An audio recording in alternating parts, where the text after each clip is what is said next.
Yours too, right? Exactly. What caused her to pull the trigger?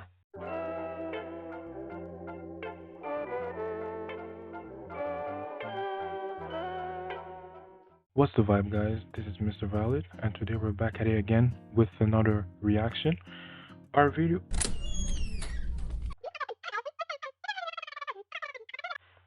Oh, but be patient. I will introduce you. Don't forget. Don't worry. Well, our video of the day is TikTok teen allegedly ended her parents' lives to get famous by Atozy. I'm joined here with this man. Didn't give him a name yet, so I'll let you guys give him a name. And don't forget to like, share, and subscribe for more. And now, let's get to the video. This 17-year-old went viral on TikTok following the loss of her parents. She gained a lot of sympathy for her posts, and months later, in a twisted turn of events, it seems like she was actually behind the unthinkable. He doesn't know it, but a year from now, our family will be torn apart.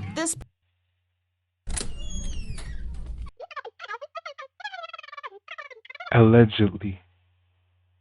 Don't forget, allegedly. We still don't know it yet. Oh, but we still don't know it yet, man. Let's listen. We're only 13 seconds from it. Now, let's go.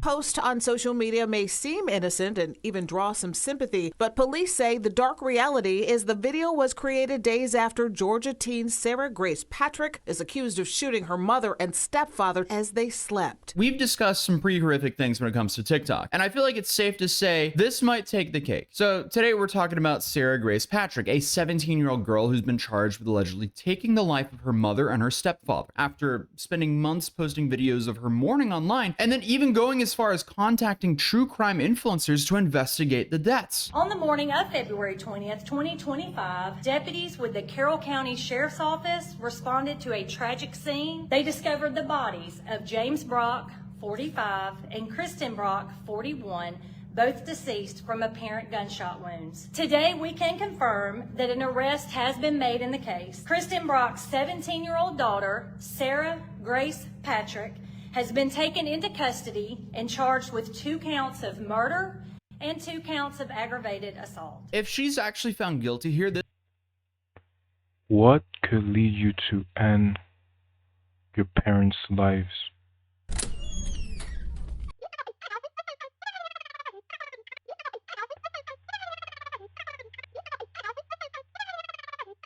I understand. She could have been abused, but by the way things looked, it's as if she had a decent life.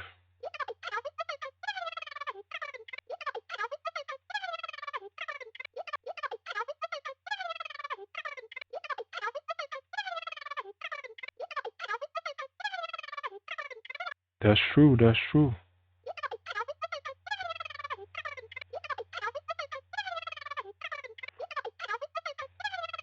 A smile doesn't mean anything anymore. You can smile to someone, but does it mean that you're happy? You do have a point there, man. You do have a point. Now, let's get back.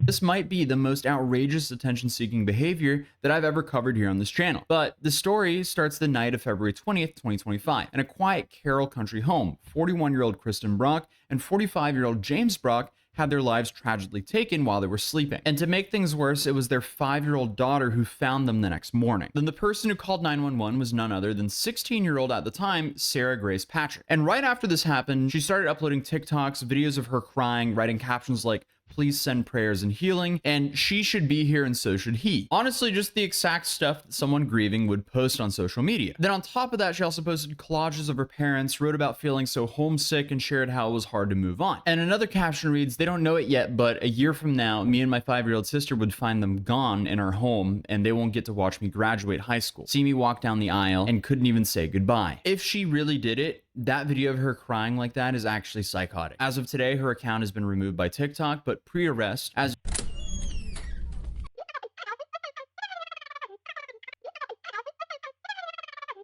They said allegedly.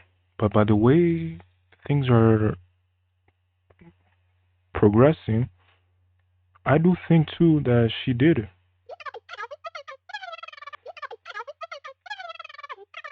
Yeah, it is messed up, but like sometimes I don't understand the thought process of ending your parents' lives. They're the one that brought you here. A lot of people wish to have parents, and it's also not fair for your 5 year old sister now,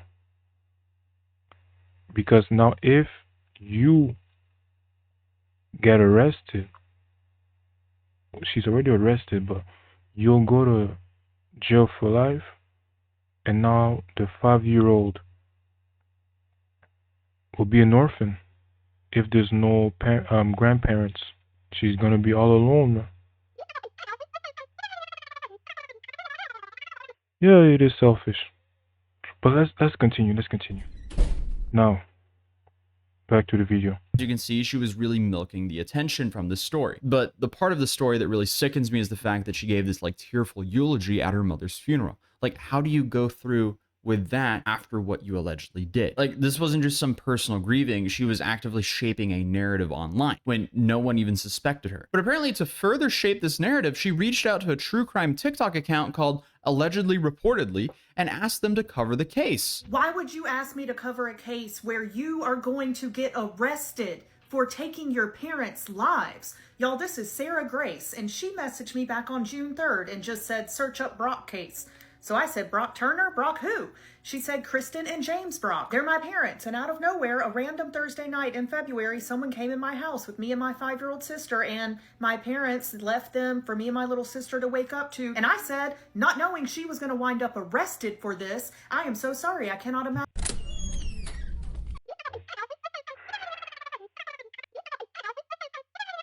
Yes, of course she's dumb. They say they did it for attention. You could have done so many other things for attention. You could have done a makeup channel,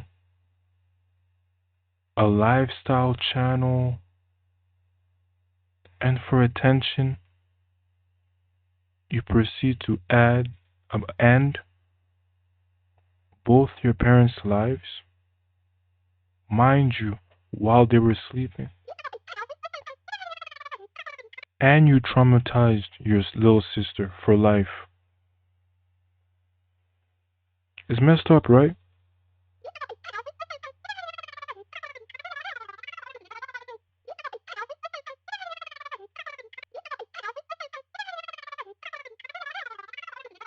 Hey man, I understand.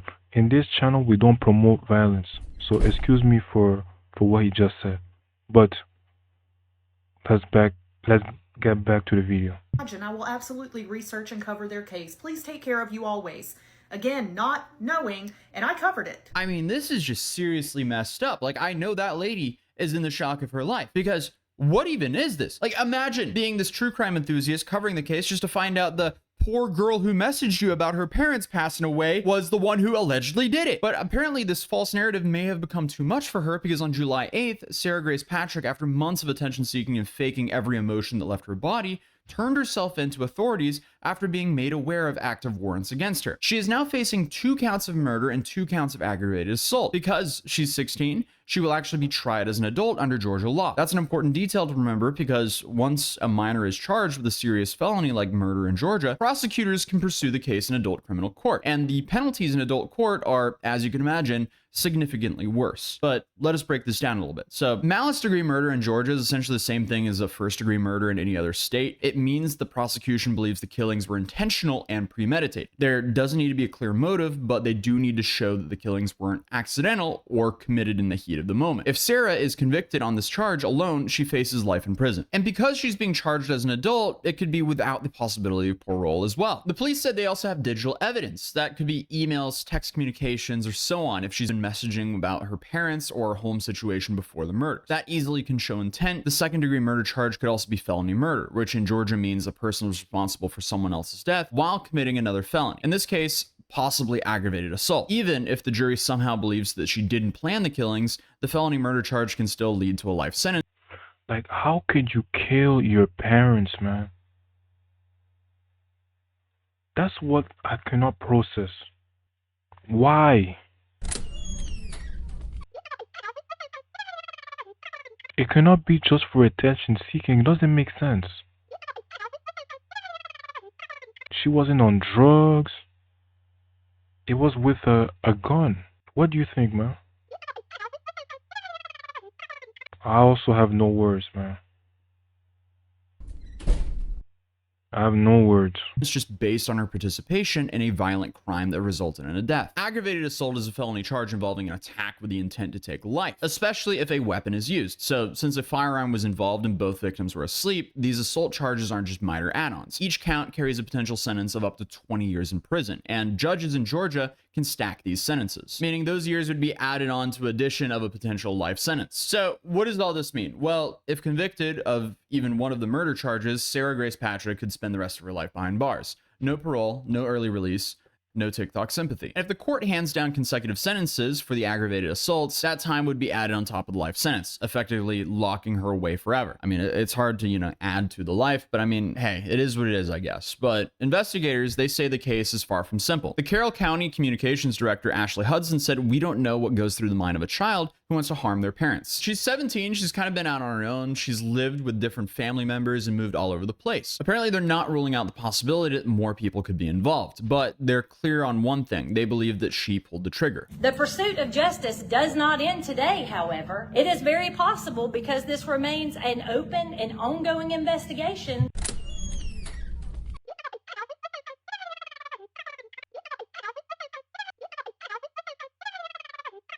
Now you're exactly, man. Now her life, only 17, and you're about to spend the rest of your life in jail. For what? Sometimes in life, man, you gotta think before acting. Because if she thought before pulling the trigger, if she did it, she wouldn't have done it. But now I'm wondering, like, what caused it? That's the question behind my mind. Yours too, right? Exactly. What caused her to pull the trigger? That more arrests and charges could be made, but she has been arrested and charged now, and we feel confident that she is responsible for their murders. But like I said, it is an open, ongoing investigation. It's very possible others are involved as well. So how does a teenage girl go from grieving daughter to prime suspect? That's what makes this whole story so insane. So her own grandfather, Dennis Nolan, said, "I've always liked Sarah. She was just the ideal child. She had just graduated from high school. She was very proud of that. She was working 2 jobs and she was doing very well." And when asked if he believed she did it, he responded, no. The best way they could tell me was the evidence says that she's the only one who could have possibly done it. That says to me there's no real evidence that says she did do it. But that doesn't explain everything. Sarah reportedly told family friend Kelly Brown that she didn't hear anything that night, except for one sound. She did hear James's LVAD machine, which is a heart machine that kept his heart pumping. She did hear that alarm going off throughout the night. In a TikTok comment, Sarah added that she heard it for about 10 to 20 minutes before going to bed, but brushed it off as background noise. And another noteworthy thing to mention is on the day she handed herself in, she was accompanied by her biological father. So you could just imagine the thoughts running through this guy's head, knowing that there's a possibility that his daughter ended the life of her own mother and of course her partner. So let's stop and think about this for a second. Like, if she really did it, if she really took the lives while they were sleeping and then left her 5-year-old sister at that house, allowed her to find the bodies of her own parents, and then... That's what I was saying. What? Sometimes guys and girls never underestimate anyone. We've all seen the face of that teen. Would you have imagined she will be capable of doing something like this? Would you guys? As I said, someone could be smiling at you, but this whole time behind their head, they're somewhere different. They have some sinister thoughts regarding you. That's crazy, man. All that for what? Let's get back to the video. Called 911 pretending to discover them too, then went to TikTok for sympathy, played on the attention she received, and posted consistently for months after. This just raises one of the darkest questions. Was this nightmare nothing more than like a desperate cry for attention? Could she have committed this crime to launch some extremely disgusting, calculated campaign to get sympathy and internet fame? Like the messages, the eulogy, the posts, the influencer outreach, it just doesn't feel like grief. It feels like the building blocks of an extremely messed up online brand. And obviously, as this case heads to trial, we'll likely learn way more about what the police found. But for now, we're left with one of the most chilling possibilities of all, that a teenager may have ended the lives of her parents, just become this like main character in a morbid sob story. But this will definitely be a long investigation and trial, so we'll see how this ends up playing out. But in a less serious case, this guy is being sued.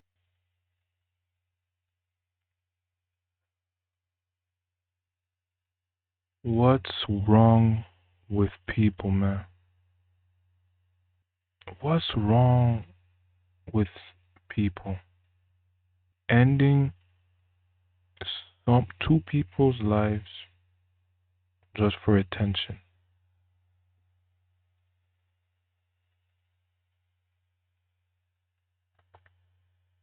Guys and girls, stay safe out there. Hopefully you learned some, because I did. Hey man, did you learn some? That's good. Wait, what?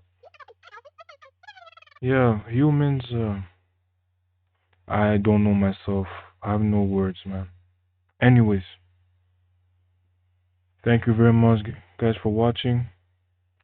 As I said, I hope you learned some. This is Mr. Valid, and I'm out.